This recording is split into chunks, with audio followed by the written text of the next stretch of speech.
히브리인들은 자신의 자녀를 낳을 당시의 상황에 의미를 담아 이름을 지었습니다. 오늘 살펴볼 성경 인물 야곱은 어머니 리브가가 쌍둥이 형인 에서를 낳을 때 형 에서의 발꿈치를 잡고 야곱이 태어나죠. 그래서 그 이름 야곱은 발꿈치를 잡았다는 뜻입니다. 즉 태어날 때부터 타인의 발꿈치를 잡고 딴지를 건다는 부정적인 의미가 그 이름에 담겨 있습니다. 형 에서는 사물을 깊이 보는 눈이 없었습니다. 정신세계보다는 감각적이고 눈으로 보이는 물질에 더 관심이 있었습니다. 야곱은 이 약점을 노리죠. 사냥꾼인 에서가 몹시 시장에서 이제 집에 돌아왔을 때 동생 야곱은 마침 팥죽을 끓이고 있었습니다. 형은 입맛을 다시며 그 붉은 것을 내게 먹게 하라고 부탁을 하지요. 야곱은 이 기회를 이용하여 형이 맏아들의 권리를 나에게 양도한다면 이 음식을 내가 주겠노라 라고 하며 조건을 내세웁니다. 에서는 배고픈 것을 참지 못하고 장자권과 이 팥죽을 바꾸고 말았습니다. 성경은 이 사건을 에서가 장자의 명분을 가볍게 여김이었더라 라고 기록하고 있습니다. 당시의 장자권은 경제적으로 2배의 유산을 받을 수가 있었고 족장으로서 정치 경제의 우두머리였습니다. 또 종교의 대표자였습니다. 다음 족장에게 축복의 권리를 물려줄 수 있는 그런 권한까지 있었던 것이죠. 아브라함이 이삭을 축복했고 이삭이 이제 늙었으므로 장자인 에서를 축복할 시기인데 이러한 중요한 때 권리를 배고픈 현실 문제 해결을 더 중요하게 보고 족장으로서의 마땅히 가져야 할 높은 이상과 고귀한 꿈을 가볍게 여긴 것입니다. 여기서 하나님은 야곱을 사랑하고 에서는 미워했다라고 말씀하십니다. 이렇게 한 번 속이고 난 다음 두 번째로 또 속이죠. 이제 이삭이 나이가 많아 눈이 어두워 잘 보지 못할 때가 되어 에서를 부릅니다. 사냥하여 별미를 만들어 가져와서 나에게 먹게 해달라 이렇게 요청합니다. 먹고서 마음껏 축복해 주기 위함이었습니다. 에서가 들로 사냥을 나가자 이 말을 다 엿들은 어머니 리브가가 야곱을 불러 염소 새끼 2마리를 잡아오라고 시키죠. 그리고 에서의 옷으로 갈아입히고 손목과 목에 털을 두르게 하여 에서로 위장을 시킵니다. 야곱은 별미를 지극하게 대접합니다. 그리고 이삭의 축복을 받죠. 즉 축복권까지 가로챘습니다. 에서가 사냥에서 돌아와 모든 사실을 알게 되지만 이미 끝난 상황이었습니다. 이 일로 에서는 야곱을 미워하게 되었고 심중에 생각하기를 아버지가 이제 곡할 때가 가까웠은즉 야곱을 죽이리라 결심합니다. 리브가는 2 아들을 한꺼번에 잃을 수가 없어 야곱을 자신의 오라버니 라반에게로 피신시키기에 이르죠. 어머니 리브가는 이것이 마지막이 됩니다. 슬픈 이별이었습니다. 야곱은 꾀돌이였고 허물이 참 많은 사람입니다. 그러나 마음속 깊은 곳에 여호와를 바라는 신앙이 있었습니다. 에서의 낯을 피하여 외삼촌 라반이 있는 메소포타미아의 하란으로 이제 그 하란을 향해 가는 도중에 에브라임 산지가 있는 언덕에 도착하자 피곤하여 지쳐 쓰러졌습니다. 그는 보장없는 미래를 생각하면서 이제 돌을 베개 삼아 잠에 떨어졌는데 꿈을 꾸게 되죠. 꿈에 본즉 사다리가 땅 위에 이렇게 섰는데 하늘과 맞닿아 있고 천사가 그 사다리를 오르락 내리락 하는 거예요. 이 꿈은 하늘의 사건이 땅에서도 이루어진다는 예표입니다. 그는 그곳에서 아브라함의 하나님, 이삭의 하나님을 만납니다. 하나님을 만난 것이죠. 너무 감격스럽고 기쁨이 넘쳐서 여정의 피곤함도 잊은 채 벌떡 일어나 돌을 하나 세우고 이곳은 베델이다, 즉 하나님의 집이다라고 선언했습니다. 원래 그곳의 땅 이름은 누스였습니다. 붉은 흙이라는 뜻을 가진 지명이지요. 파축 사건을 떠올리게 합니다. 사다리는 건널 수 없는 곳을 건널 수 있게 해주고 오를 수 없는 곳을 오를 수 있도록 도와주는 역할을 하지요. 즉 야곱의 지위가 이렇게 높아진다는 것을 보여주고 있는 사전 보장을 알려주는 사전 보장책으로 꿈을 보여준 것이죠. 그리고 또 긴 사다리는 가나안 땅의 모양과도 같습니다. 이것은 야곱에게 그의 조부 아브라함에게 약속하신 땅을 준다는 보장이 됩니다. 이 말씀에 감격한 야곱은 가나안 땅 어디나 하나님이 임재하는 그런 집으로 만들겠다라는 약속의 증표로 돌을 세우고 단을 쌓죠. 거기서 예배를 드렸다는 것입니다.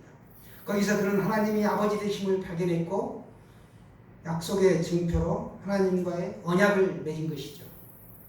두 가지를 소원합니다. 하나님을 섬기겠습니다. 하나와 또 두 번째는 소득의 10분의 1을 바치겠습니다. 두 가지였습니다. 그는 하나님을 섬길 것과 10분의 1을 하나님께 바칠 것을 서원했습니다. 야곱은 축복을 받기 위해서는 수단과 방법을 가리지 않는 사람이었습니다. 감사했고 비열했으며 정당하지 못했습니다. 그렇게 해서 그는 복을 받았고 성공한 것으로 알았습니다. 그러나 결국 그의 인생도 후일에 보면 아들들에게 속임을 받고 또 외삼촌에게 속는 고독한 삶을 살게 됩니다. 일꾼을 얻기 위해 무슨 일이라도 서슴지 않는 외삼촌 나반은 이렇게 저절로 굴러들어온 야곱에게 대뜸 자기 집에서 일할 걸 제의합니다. 얼마의 보수를 원하느냐라고 묻죠. 이때 야곱의 요구는 엉뚱하게도 그의 작은 딸이 둘이 있었는데 작은 딸 라헬을 달라는 것이었습니다. 당시에 딸은 재산으로 취급되었기 때문에 야곱은 그의 대가로 7년 봉사를 약속합니다. 사랑하는 여인 라헬을 위해 7년을 눈 붙일 겨를도 없이 수일처럼 애써 수고하고 결혼을 하였는데 하룻밤 첫날 밤을 치르고 나서 보니 신부가 큰딸 레아로 바뀌어 있었습니다. 이에 야곱은 외삼촌이 나를 속이시면 어찌 됨이니까 라며 따지죠. 그러자 라반은 언니보다 아우를 먼저 주는 것은 우리 지방에서 하지 아니하는 바이라 라고 말하며 7일 후에 라헬을 아내로 주고서 다시 7년을 라반을 위해 섬기도록 조건을 내걸었습니다. 라반은 계산이 참 빠른 사람입니다. 처음부터 용모와 지능이 아우보다 못한 큰딸 이 레아가 제값받기가 어렵다는 것을 알고서 14년으로 늘려서 잡고 계산하고 있었던 것이죠. 야곱은 약속한 이 14년이 끝난 다음에도 품삯을 새롭게 제시받고 더 일하게 됩니다. 외삼촌이자 장인인 라반은 야곱이 그렇게 6년을 머슴살이처럼 하는 동안 무려 품삯을 자신에게 이롭게 10번이나 변개합니다. 10번을 바꿉니다. 그렇지만 하나님은 내가 내게 허락한 것을 다 이루기까지 너를 떠나지 아니하리라. 이 광야에서 약속한 대로 야곱의 재산은 눈덩이처럼 불어났고 마침내 큰 부자가 되었습니다. 야곱도 어리석은 레아보다는 아름다운 둘째 딸 레아를 더 사랑했습니다. 그러나 하나님의 관심은 사랑받는 자보다 덜 사랑받는 자, 또 행복한 자보다 소외된 자에게 쏠리기 마련인가 봅니다. 그래서 그의 권한에 두신 수태의 복을 사랑받지 못한 레아에게 허락하십니다. 레아에게 6명의 아들들을 낳도록 은혜를 베풀어 주십니다. 그러는 동안 라헬에게는 사랑받는 자 라헬에게는 수태하지 못하는 고통이 더해지죠. 태의 문을 열어주시지 않았습니다. 라헬은 후에 하나님의 은혜로 더함이라는 뜻을 가진 요셉을 낳습니다. 그리고 하나 더 낳기를 원하며 아들을 낳게 되는데 그 두 번째 아들 이름이 베냐민. 처음에 베노니라고 하지요. 슬픔의 아들. 아니다. 베냐민으로 불러라. 그래서 두 번째 아들 베냐민을 난산으로 해산을 하게 됩니다. 그런데 그 산고의 고통으로 인하여 죽게 되죠. 그래서 베들레헴 길에 장사되어 홀로 묻히게 됩니다. 살아서 남편의 사랑을 많이 받은 이 라헬은 레아와는 달리 가정묘에 묻히지 못하고 쓸쓸히 혼자 베들레헴 길에 묻히게 됩니다. 창세기 32장, 33장의 내용을 우리가 빼놓을 수가 없습니다. 야곱이 약복강에 이르게 됐을 때 형 에사가 400명의 장정을 거느리고 온다는 소식을 듣게 되죠. 야곱은 처자식과 종들과 수많은 가축대들을 먼저 보내고 홀로 남아 밤이 맞도록 기도하고 있었습니다.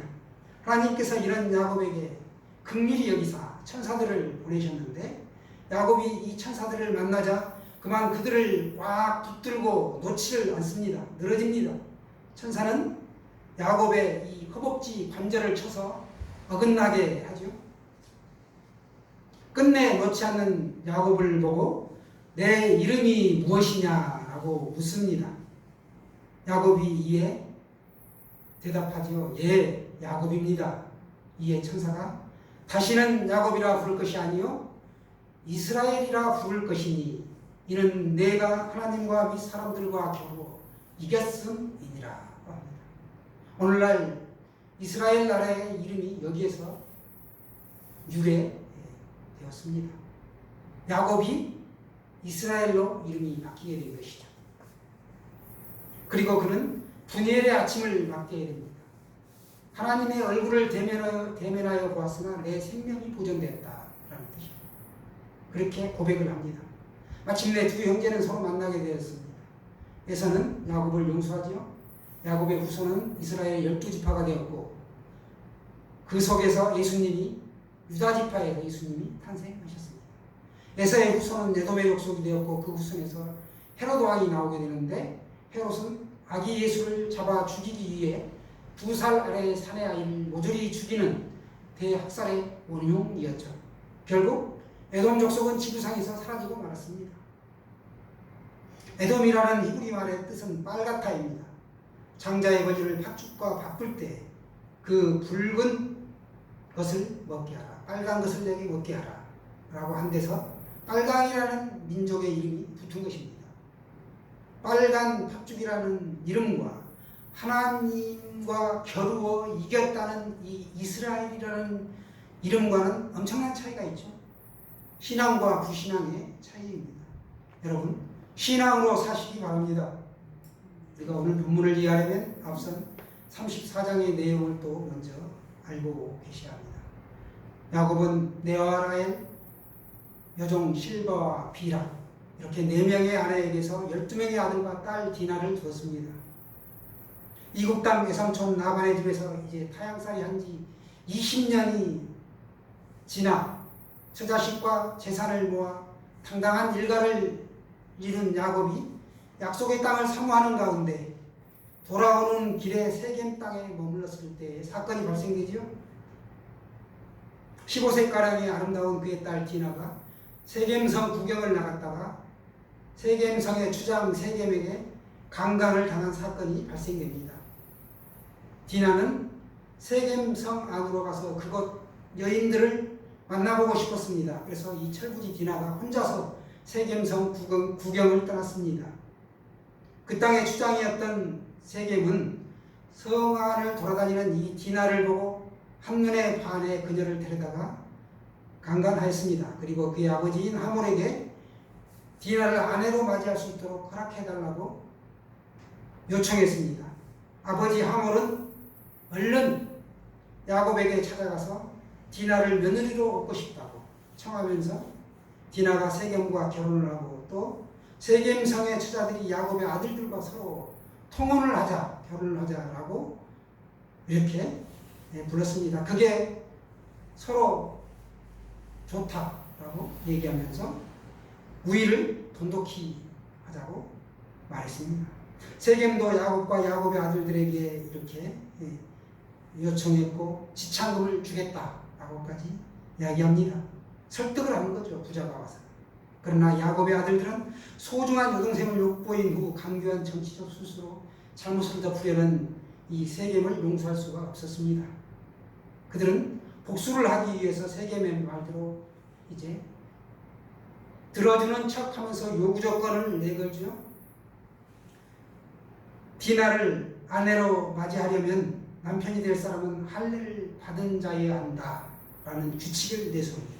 남편이 될 세겜뿐만 아니라 세겜성의 모든 남자들이 할례를 받는다면 하몰의 말대로 디나는 세겜성의 암주인이 될 것이고 세겜성의 딸들은 야곱의 아들들과 혼인을 할 수 있을 것이다 라고 이야기합니다. 할례는 하나님과의 신성한 언약이었습니다. 하몰과 세겜은 이 제안을 흔쾌하게 받아들였습니다. 그리고 야곱의 캠프를 떠나 세겜성으로 돌아가자마자 성민들을 모아놓고 이 양측의 약속을 공표하였습니다. 그들은 생각하기를 막대한 재산을 가진 이 야곱의 가족이 세겜성의 일원이 되면 그 풍요로움이 자기들에게도 공유됨으로 나누어짐으로 자기들도 굉장한 이득이 될 것이다 라고 기분이 들떠 있었습니다. 모든 남자가 다 할례를 받지요.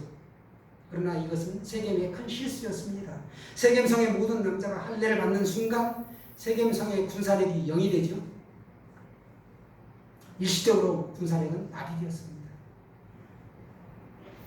성민들은 야곱과의 우관계가 있을 것만을 생각했을 뿐 다른 뜻을 생각하지 못했습니다. 야곱의 아들인 둘째와 셋째 시므온과 레이가 이제 이 기회를 잡았습니다. 둘은 세겜성을 기습하여 모든 남자들을 다 죽입니다. 하몰과 추장 세겜도 죽이죠. 할례를 받아 제대로 거두할 수 없었기 때문에 이들은 제대로 저항 한번 못하고 그대로 다 죽었습니다. 야곱의 아들들은 세겜성을 마음껏 유린하고 농락합니다. 누락질이죠. 그들은 이제 복수의 화신으로 변하여 여자와 아이들을 노예로 끌고 왔고 닥치는 대로 귀한 물건들을 다 노력하여 갔습니다. 이 사실을 알게 된 야곱은 시므온과 레이를 불러 꾸짖었습니다. 너희가 복수심을 이기지 못해 우리가 가나안 땅의 다른 족속들에게 원한을 사게 되었다. 너희가 비록 디나의 복수를 세겜성에 했을지는 모르겠지만 다른 가나안 민족들은 세겜성에 대한 복수를 우리에게 할 것이다. 그렇게 되면 우리는 너희가 세겜성을 칠 때에 쓴 그 얄팍한 잔머리라도 한번 제대로 써보지 못한 채 모조리 죽음을 당하고 말 것이다. 이렇게 얘기하자 시몬과 레이는 아버지의 말을 인정할 수가 없었습니다. 그렇다고 누이의 복수를 하지 않고 참아야만 합니까? 라고 아버지에게 대듭니다. 이게 빌미가 되어 나중에 실제로 야곱의 두 아들 시몬과 레이는 야곱으로부터 후일 저주를 받습니다.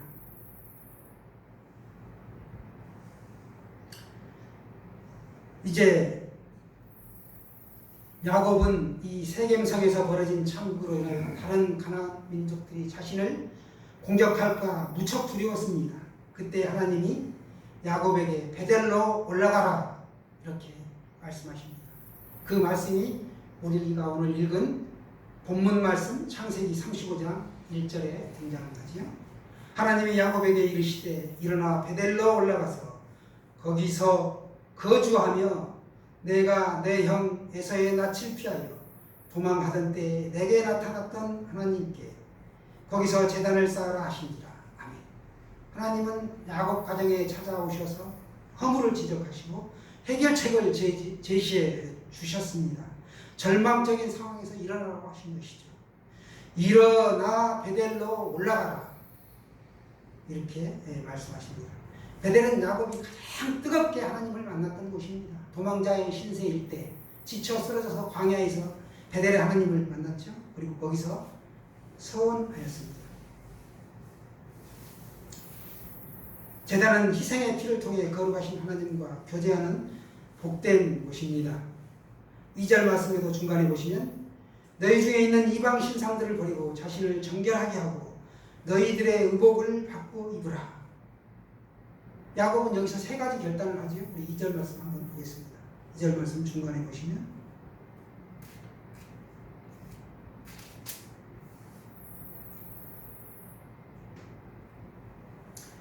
끝에 너희 중에부터 시작. 너희 중에 있는 이방 신상들을 버리고 자신을 정결하게 하고 너희들의 의복을 바꾸어 입으라. 세 가지를 말씀하는데 첫 번째가 뭡니까? 너희 중에 있는 이방 신상들을 버려라. 아멘입니까? 낯선 신들과의 관계를 딱 끊으라는 것입니다. 믿음의 가정에 어떻게 이방 신상들이 들어올 수 있었을까요? 밧단 아람을 떠나올 때 라헬이 자기 부친의 이방 신상인 드라빔을 훔쳐와 지니고 살고 있었습니다. 드라빔은 가족의 수호신으로 불려지는데요. 이걸 소유한 사람이 그 가게의 상속권을 갖고 있습니다. 그 크기가 아주 작았다라고 성경은 묘사하고 있습니다.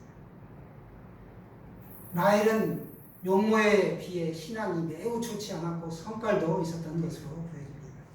또 노비 중에 우상 숭배자가 있었고 세겜 성의 약탈물 중에 이방 신상이 섞여 있을 소지가 충분하죠. 야곱이 이를 청산하자고 선언하는 것이죠. 두 번째로 자신을 정결하게 하라. 자신을 정결하게 할 것을 요구하고 있습니다. 몸과 마음을 동시에 정결하게 하는 것을 말하고 있습니다. 야곱 일가의 마음은 이방 신상을 섬기는 세겜의 문화에 젖어 들어 있었다는 것이죠. 세겜의 문화는 뭡니까? 성적으로 물러나고 퇴폐한 문화였습니다. 디나를 강간할 만큼 그런 문화였다는 것이죠. 야곱은 살면서 은연중에 물든 이들에게 마음을 깨끗이 하자라고 말합니다. 그리고 세 번째는 뭐라고 말씀합니까? 너희의 의복을 바꾸라 이렇게 말씀합니다. 현재 삶과 신분을 벗어던지고 새로운 삶을 살기 위해서는 결단을 하라는 것입니다. 회개할 때 하나님의 자녀로 영적이고 도덕적인 변화가 따르죠. 우리 모두는 그리스도의 의로 옷 입은 사람들입니다. 하지만 이 세상은 세균과 같은 것이요. 의복은 사람의 신분을 나타냅니다. 군인이 군복을 입죠. 경찰은 경찰을 입죠. 학생은 학생 제복을 입죠. 다 그 옷에 맞추어 신분이 드러나는 것처럼 새로운 옷으로 갈아입으라는 것이죠. 몸과 마음을 새롭게 하여 그리스도의 의로 옷 입는 사람이 우리가 되어야 할 줄로 믿습니다. 나도 모르게 우상이 자리를 잡는데 가랑비에 옷 젖는다고 하지요. 탐심이 곧 우상입니다. 하나님보다 더 내 마음이 사랑하는 부분이 있다면 그것이 곧 자식일지라도 돈일지라도 그게 우상이 되는 것이죠. 혹 우리가 하나님과의 약속을 잊어버리고 감사를 잊어버리고 산다면 그것이 바로 세겜의 생활이라는 것입니다. 부디 우리가 하나님 제일주의로 사시기를 바랍니다. 계속해서 3절에 보시면 야곱은 우리가 일어나 베델로 올라가자라고 합니다. 3절에 보시면 우리가 일어나 베델로 가자. 자, 우리가 일어나 이제 베델로 올라가자. 이렇게 말합니다. 내 환난 날에 내게 응답하시며 내가 가는 길에서 나와 함께 하신 하나님께 내가 거기서 제단을 쌓으려 하는가. 올라가서 뭐하러 올라가느냐? 제단을 쌓기 위해 올라간다는 것이죠. 예배드리겠다는 것입니다. 예배가 그만큼 소중합니다. 우리가 예배가 참 귀하죠. 이 외침은 온갖 어려움 속에서도 함께 하셨던 그 하나님의 은혜와 언약을 되새기는 것이죠. 다시 한번 신앙의 결단을 촉구하는 말입니다. 신앙 회복운동이다라고 볼 수 있습니다. 올라가자. 우리의 신앙은 이 내려가는 신앙이 아니라 올라가는 신앙이다. 그런 것입니다. 거기서 제단을 쌓으려 하노라. 야곱은 세겜생의 이 비극적인 사건 이후에 아직까지 베델에서 소원한 것들을 이행하지 못하고 있었습니다. 우리는 다시 하나님 앞으로 나아가야 합니다.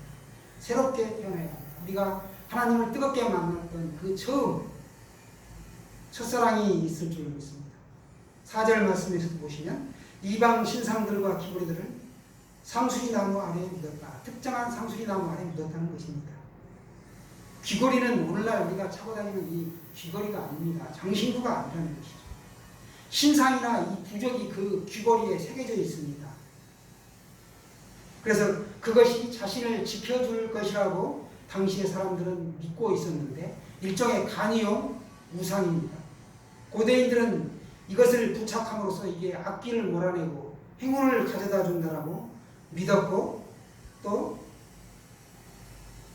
기대했습니다.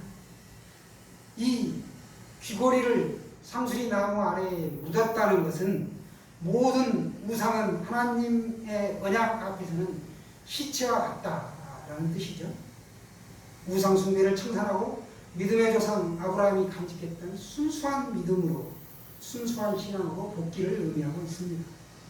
계속해서 5절로 넘어가시면 세겜성 사건으로 인해 보복하려는 주변 세력들에게 하나님께서 크게 이제 두려움을 줍니다. 그들에게 하나님의 인도와 보호하심이었죠. 그러면서 6, 7절로 이어지는데요. 야곱 족속의 기나긴 행렬이 곧 베델에 도착합니다. 그 지명 이름이 누스입니다. 거기서 야곱은 제단을 쌓고 그곳 지명 이름을 엘베델이라고 부릅니다. 즉 엘은 하나님인데 베델의 하나님, 베델의 전능하신 하나님 앞에 예배를 드리는 것이죠. 우리가 깊은 수면이 몸을 가뿐하게 하죠. 참된 예배는 영혼을 새롭게 합니다. 이 하나님이 자신의 존재를 거기에 드러내십니다. 예배가 비로소 회복되었습니다. 야곱은 애굽의 요셉이 총리로 있는 애굽에서 17년을 삽니다. 130세에 내려가죠. 바로 앞에서 내 나그네 세월이 130세라고 이야기하지요. 험악한 세월을 살았다고 고백하는데 130세의 가족을 이끌고 72명의 가족이 내려가서 거기서 살고 17년을 더 산 다음 147세에 죽어 자신의 첫 번째 부인 레아가 있고 가족 묘지가 있는 막벨라 가족묘에 동시에 장사가 됩니다. 파란만장한 삶이었지만 화려한 장례식이 치러집니다. 애굽 사람들이 70일 동안 그를 위하여 애곡하지요. 창세기 50장 14절에는 요셉이 아버지를 장사한 후에 자기 형제와 호상꾼과 함께 애굽으로 돌아왔더라 라고 기록하고 있습니다. 이 야곱의 일생은 우리가 잘 알다시피 실수와 허물로 정철되었습니다. 그러나 그의 생애에는 하나님의 언약을 성취한 한 과정이었습니다. 가나안 입성을 위한 기나긴 여정이었다라고 하나님은 보여주고 계십니다. 야곱은 도피 중에 베델에서 부름을 받았고 그 후 20년간 도피 생활을 청산하고 하나님이 주신 복을 확인받는 장소 다시 베델에서 또 하나님을 만나죠. 베델에서 베델으로 이게 바로 야곱의 생애였다는 것이죠. 베델 중심의 야곱의 생애에는 하나님의 은총과 사랑이 있었습니다. 우리의 현실이 때로 고통스럽고 좌절할 것 같은 상황이 거듭되지만 그 속에서 하나님의 뜻을 따르며 매 순간 하나님의 주권을 인정하기를 원합니다. 주권을 인정하면 우리에게 참 평안과 번영을 주십니다. 번영을 누릴 수 있습니다. 여러분 모두를 축복합니다.